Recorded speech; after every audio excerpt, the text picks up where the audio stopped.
said, give me a hell yeah. Wrestling on Queen. Wrestling on Queen. Wrestling on Queen. Wrestling on Queen. Wrestling on Queen. Wrestling on Queen. Wrestling on Queen. Wrestling on Queen.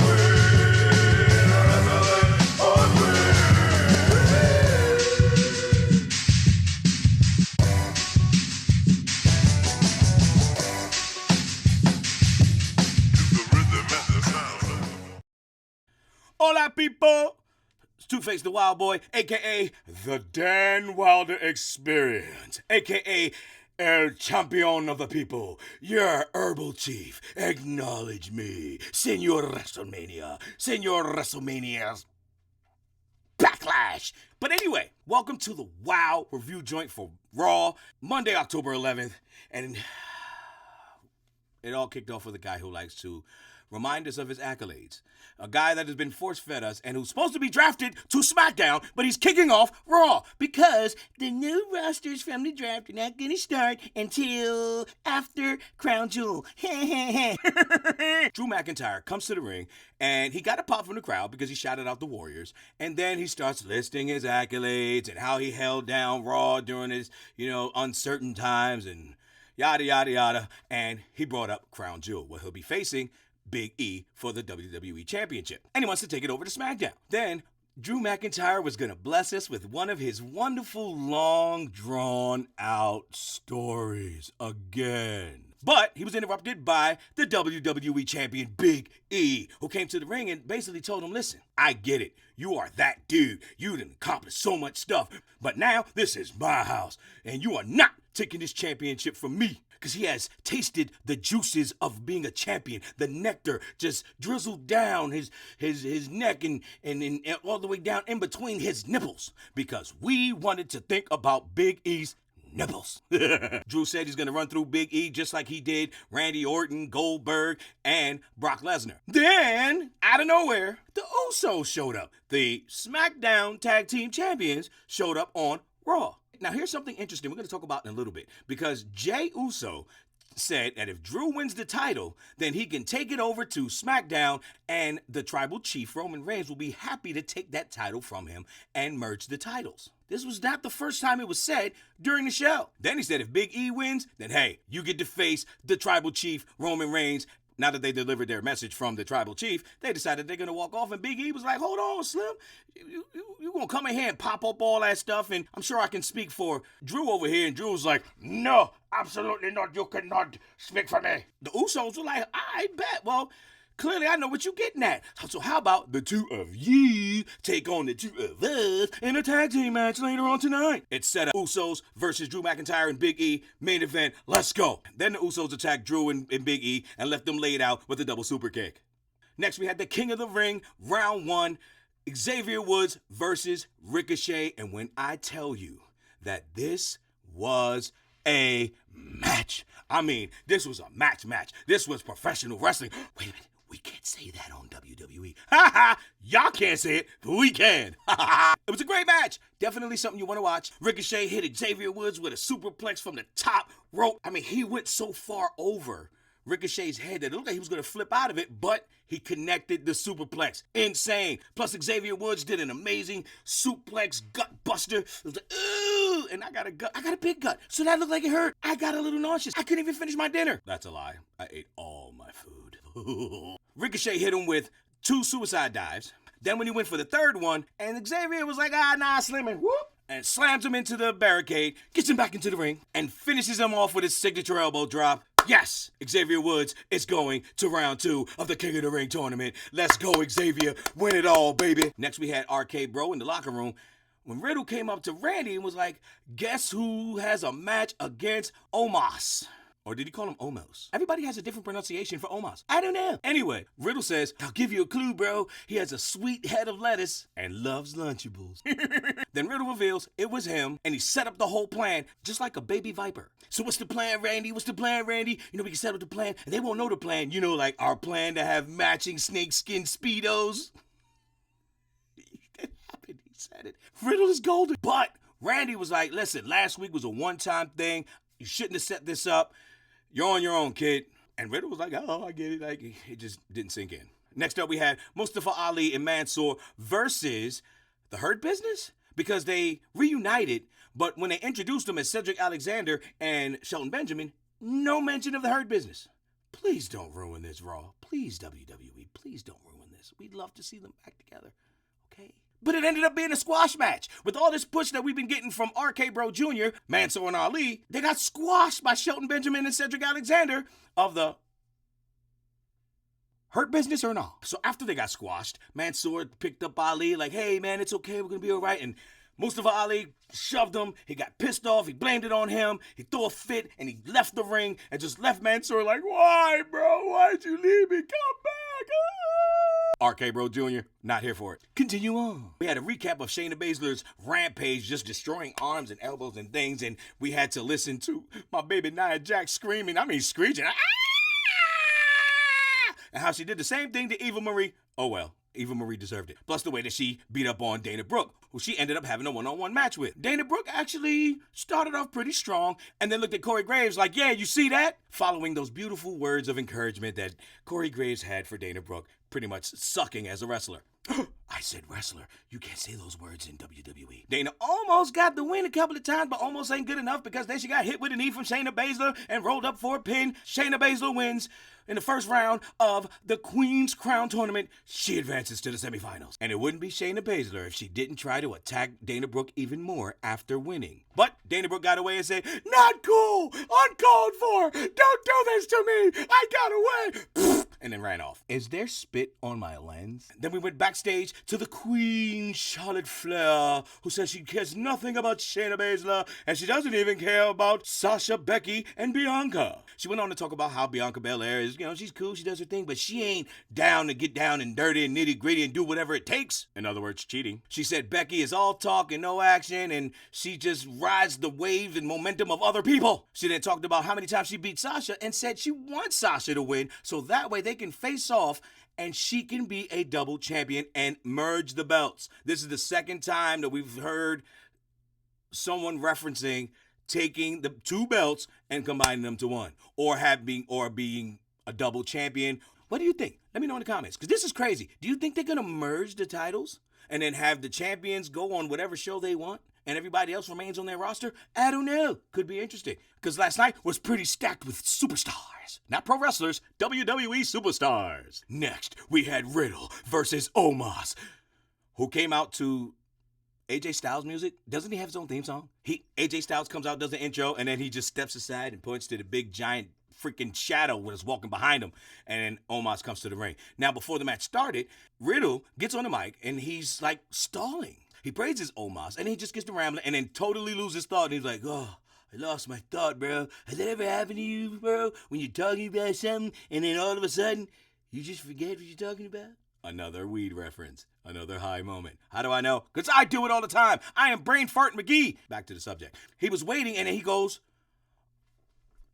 okay, Randy, let's go. Basically, he was stalling, thinking that Randy Orton was going to come out and save him. Wait a minute. Okay, he's waiting for the cue. I hear voices in my head. He really sang it. Still, no Randy Orton. Boom, the match started. Boom, the match ended. Why? Because he totally annihilated Riddle. But after he did the choke slam, he put his foot on him to pin him, and then AJ Styles gets on the mic and is like, nah. We don't got to end it now. Take your foot off him. Take our foot off him. Hit him with a roundhouse kick. Pick him up and hit him with a roundhouse kick. What does Omos do? He hits him with a roundhouse kick. And then AJ Styles said, oh, that was crazy. Show that on the screen. Show me that instant replay. They see the instant replay. He's having a total obnoxious moment. And then says, now let's watch it in slow-mo. And you get to see Omos in slow motion kicking Riddle in the two hands. Because he blocked it, but, it's Omos. It's like a tree trunk just smacking you. You can put your hands up all you want, but if you're getting hit with a tree trunk, you're going down, Jack. Then AJ Styles told him to hit him with his finisher move, where he picked him up by the head, and he slams him down, and then he says, now you can pin him. After the win, Styles gets in the ring, and he's about to hit him with the Styles Clash, and then, I hear voices in my head. Randy Orton's music kicks off. AJ Styles is ready. He's like, yeah, come on. He's like, then he started looking around. Then he looks to the crowd. He's like, nah, he's going to try to sneak attack me. So he sends Omos out of the ring to make sure Randy Orton doesn't come from the crowd. And he's looking at the stage, making sure Randy Orton doesn't come from the stage. But somehow, some way, Randy must have come from that side because Omos only checked behind him, but he didn't check the side because in comes Randy Orton, RKO out of nowhere. Riddle and Randy Orton leave the ring. RK-Bro. Now here comes another obnoxious moment that I totally enjoyed. Drew McIntyre and Big E backstage. Yes, I said I enjoyed the moment with Drew McIntyre. He said the Usos don't even wipe their asses without Roman's permission, so clearly he sent them because he's scared of both Drew and Big E. So they said, all right, we're going to let bygones be bygones. And then that's when Big E said, hey, I saw your dimples and you were smiling when I was talking about the juice and my nipples. You freak. Then they both laughed and they did the Mega Powers handshake. If you know about the Mega Powers, when it was Macho Man Randy Savage and Hulk Hogan, and they decided to become the Mega Powers, and it took them forever for the handshake to connect. And they're like, ooh, oh, I mean, I'm talking cocaine rampage. Allegedly, yeah. And then he finally cut it. Ooh, yeah. Then we had Bobby Lashley coming to the ring, looking dapper and sharp in his suit with his stunner shades on, talking about Goldberg. The same Goldberg who's out to kill him. He said that's not fitting of a WWE superstar or a Hall of Famer or even a father. He's talking about killing me.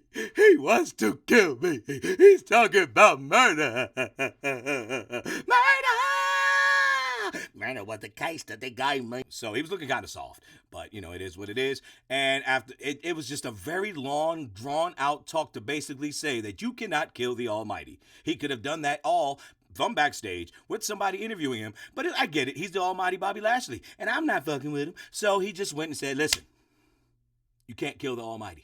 He could have made this grand thing. It would have been dope with the promo package and all that. But he decided to carry on and carry on and carry on and carry on and carry on just to cry about murder and not killing the Almighty. See how I just carried on about that? That's basically what he did, but at 3 times the length. Yeah. Then, Lord have mercy, we were blessed. The Lord, the God, wrestling gods, they sent Sasha Banks. Sasha was at Raw because she's... it's hot in here. Sasha Banks, Sasha baby, just looking all as beautiful as can be. Listen, I know I picked Kayla Braxton over Sasha, but Kayla Braxton is on SmackDown. We're talking about Sasha right now. Let's get back to the blue hell. I love Sasha Banks. She talked about the fact that she has to be in a tag match later on tonight with Bianca Belair versus Charlotte and Becky Lynch. She talked about how she's going to be the one to pin and beat Charlotte, and then she's going to go off and beat Becky Lynch and Bianca Belair and win the Women's Championship once again where it belongs because she's the blueprint and beautiful and stuff. And she... And it's Sasha Banks, man. Y'all can't really... I mean, don't go on me in the comment section. I know you are, but you know it's the truth. I love you, Sasha. How to be a simp 101. Next, we had Jeff Hardy versus Austin Theory. Now, they showed the replay of what happened when Austin Theory was like, hey, I want to get a selfie with you, Jeff Hardy, because, you know, he's a legend. Boom, boom, boom. Takes a selfie with him. Then he clotheslines him, lays him out, and then takes another selfie with him. And we got to see the pictures. Aw. Austin Theory. Now, mind you, I saw how he towered over Jeff Hardy. And we had this discussion, Laylo and I, about the future for Austin Theory, that he's championship material. No, I don't see it. It's not happening. He's entertaining. That's about as far as it's going to go. But he's not here for a rebuttal, so we're just going to keep it moving. They had their match. He needed to get his revenge. And this is where it got extra weird. When I tell you Raw was stacked with madness and weirdness and a whole bunch of stars, the match got interrupted by the 24/7 champion, Reggie, who runs into the ring. He's running away from the catering crew, hops into the ring, jumps over Austin Theory and Jeff Hardy. Then Tozawa comes into the ring, going after him, and Austin Theory and Jeff Hardy are like, what the hell's going on? And then so Reggie flips out to the ring. The rest of the catering crew's coming to chase after him. Then R-Truth hops in the ring, and this is so much. And Austin Theory is like, yo, what are y'all doing? He tries to attack R-Truth, but R-Truth does his split to duck, and then he gets out of the ring to join the catering crew to chase after Reggie for the 24/7 title. No 24/7 title match tonight. Oh, back to the match. Hardy did capitalize off the distraction and was able to hit Austin Theory with the twist of fate, but he missed the Swanton bomb, and then Austin Theory rolled him up for a pin, pulling his trousers. 1, 2, 3, match over. He's laughing. Oh, yeah, that's your future champion. That's your future king, Laylo. Huh? That's your future champion right there, Austin Theory. Take a selfie. Let me make it look more realistic. Take a selfie. No.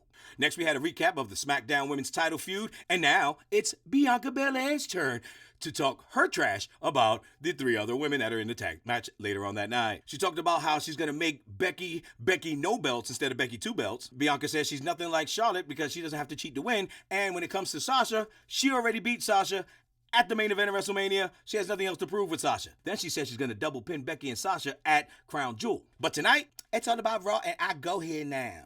And she lifts that beautiful smile of hers, and we cut to commercial. Next, we had another round 1 of the King of the Ring tournament. This time, it's Jinder Mahal versus Kofi Kingston. Now, that weird new guy, what's his name? Kevin Patrick. Yes, if it wasn't for Fat Jay, I wouldn't even remember his name. But he kept trying to get an answer out of the New Day, saying, hey, listen, you know, what if both of you guys win your matches and you have to face each other?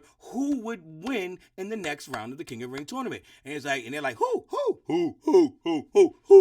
In other words, they ignored him and they went to the ring for Kofi versus Jinder Mahal with Veer and Shanky in the background. They had a good match going back and forth. I actually liked this match. Kofi went for the SOS. They kind of botched it, and then Jinder reversed it into a DDT. Kofi hit a crossbody, but Jinder kicked out at 2. Jinder hit a gutbuster, but Kofi kicked out at 2. Kofi hit the boom drop and was looking for the trouble in paradise, but he was distracted by Shanky. Woods then took out Shanky and then got clotheslined from hell by Veer.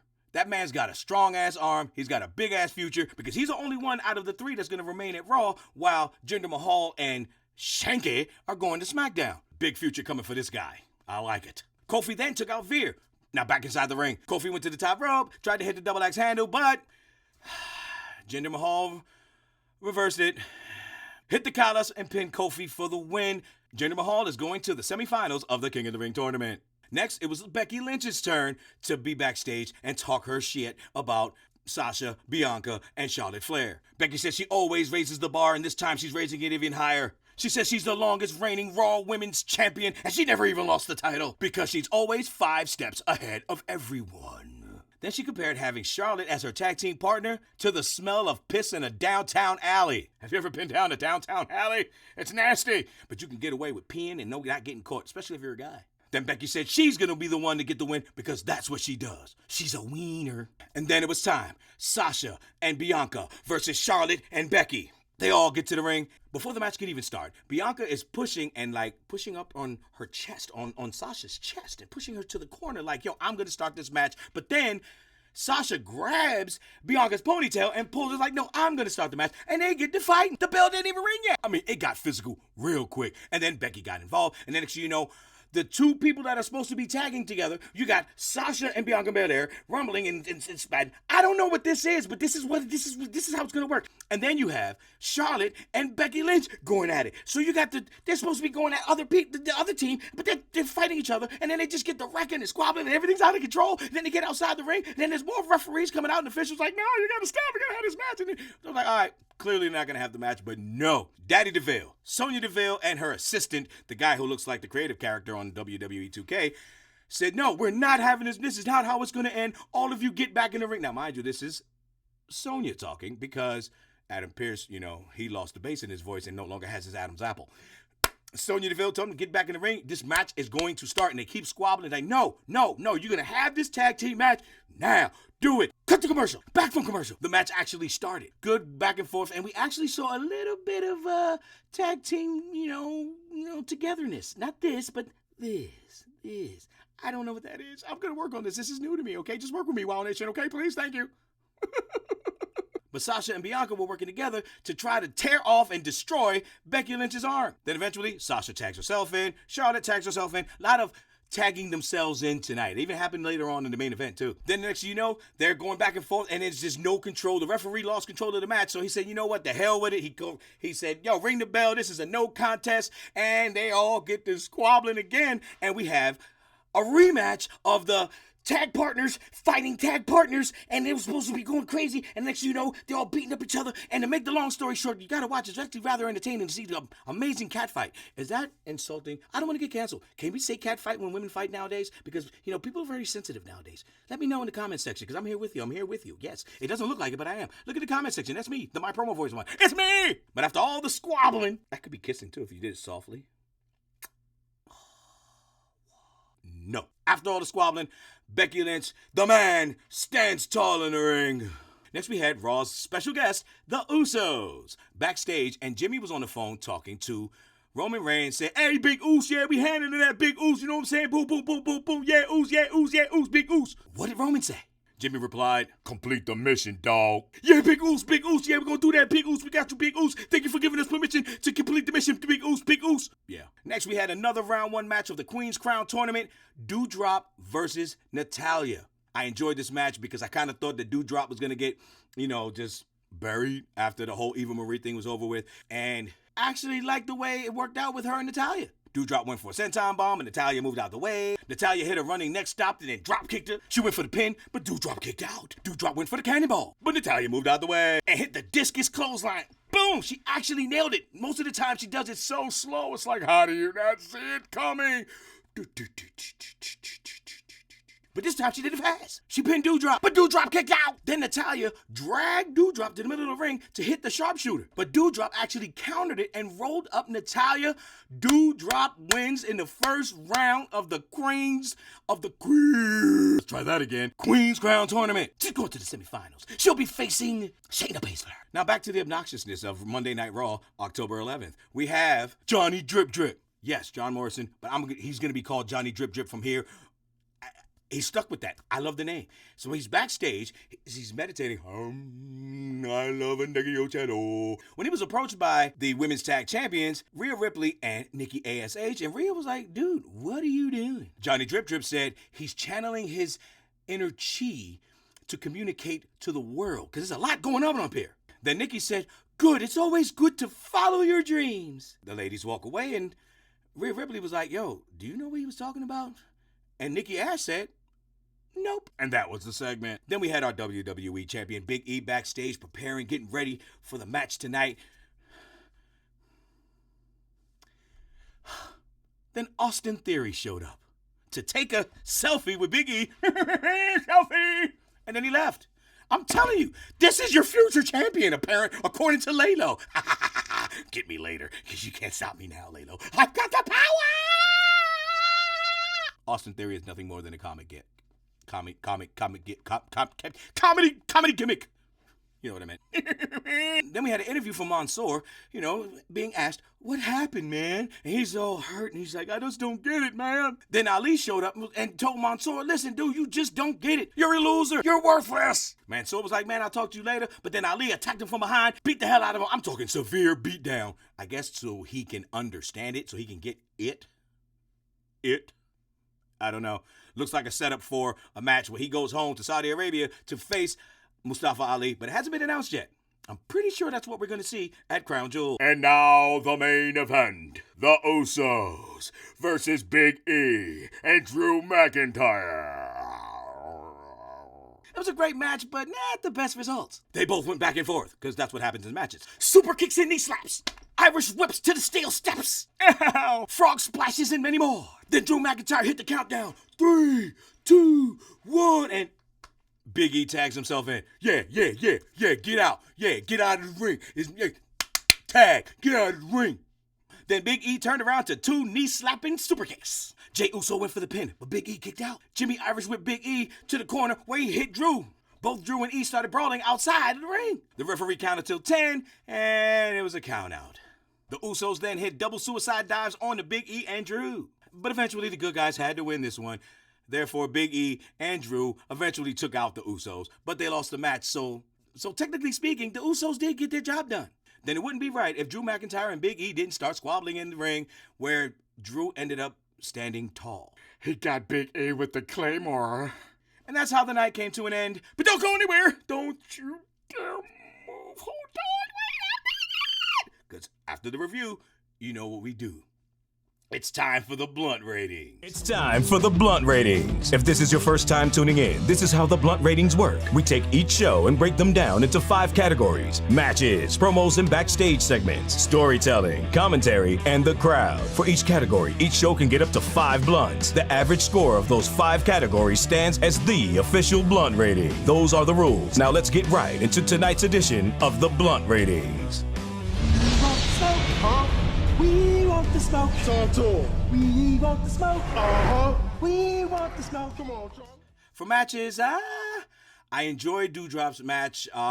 Ricochet and Xavier Woods was a 4-blunt match by itself. A lot more antics going on with the women's tag match and the men's tag match. They didn't really go for as long as it should have, but it was still rather entertaining because, you know, who doesn't like to see people beat each other up and cause madness, and then matches don't even have clear winners, I guess. So 3 blunts? We'll go with 3 blunts. Backstage and promos. It was, of course, Riddle, always on point, Riddle and Randy Orton, but other than that, it was the video packages with the ladies speaking on each other it seemed kind of forced, like what they did with Toni Storm and Zelina Vega on Raw when they had their Queen's Crown video. I'm Puerto Rican, I speak with my hands. Video packaging thing, and it just seemed forced. Like, hey, I want you to say this, and you talk about them. So it was okay. It was cool. Still rather a little bit entertaining. The Usos and that the Kevin guy trying to get the New Day to speak on fighting each other. I mean, 2.5 blunts. I'm just gonna be because everybody says that because I'm the happy horny heel, that I'm always too nice. So I'm gonna say 2.5 blunts for backstage promos and stuff.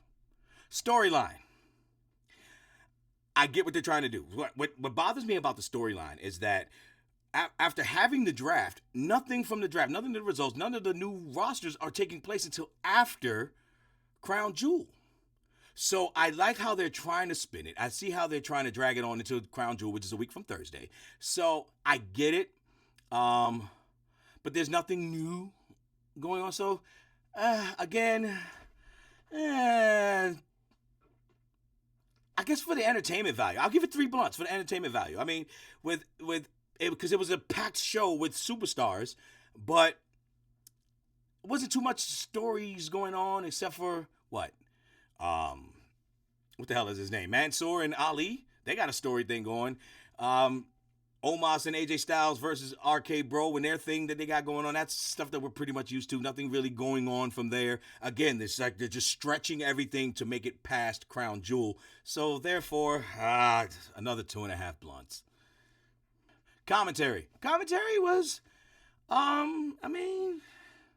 nothing special. They didn't, Corey Graves didn't go too hard on Byron, and it wasn't too much interaction. And then Corey Graves kind of got sunned by Dana Brooke when she was like, yeah, look at that, after he totally shitted on her recently. So just a standard 3 blunts for commentary. And the crowd, I felt good energy from the crowd, so we'll give the crowd it's live, baby, so we'll give them 3.5 blunts. Not too much interaction with the crowd, so 3.5, yeah, 3.5 is good. Now we're going to go to this trusty calculator. 45 divided by 5 equals a 2.9. So that's a 2.9 rating. Throw the badge. That's a 2.9 for Monday Night Raw, October 11th. Yeah. Shout out to everybody in the chat. Yes, we had to put this together. Shout out to Lalo's coming back from Vegas, and I got total control, and he can't argue with me about his future king and how, yes, I'm still going on about it because I can't believe he said Austin Theory is a future WWE champion. That just bothers me, and I already had my rant on it the last time we were live on the air, so I'm going to leave that one alone, bro, and we can talk about it later in the future. But Wild Nation, we love you. Thank you for everybody in the comment section. I'm down there with you, and everybody watching and tuning in. Like the video, subscribe to the channel, spread the word. Wild Nation gang gang, happy birthday, Fat J. And we out of here. Make sure you follow us on Twitter and Instagram at Wrestling on Weed. And follow me at the Dan Wilder Experience. We should probably end the show right now. Bye-bye. Like the video, subscribe to the channel, and hit the notification bell to know when we go live next. Follow us on Twitter and Instagram at Wrestling on Weed, and thanks for watching.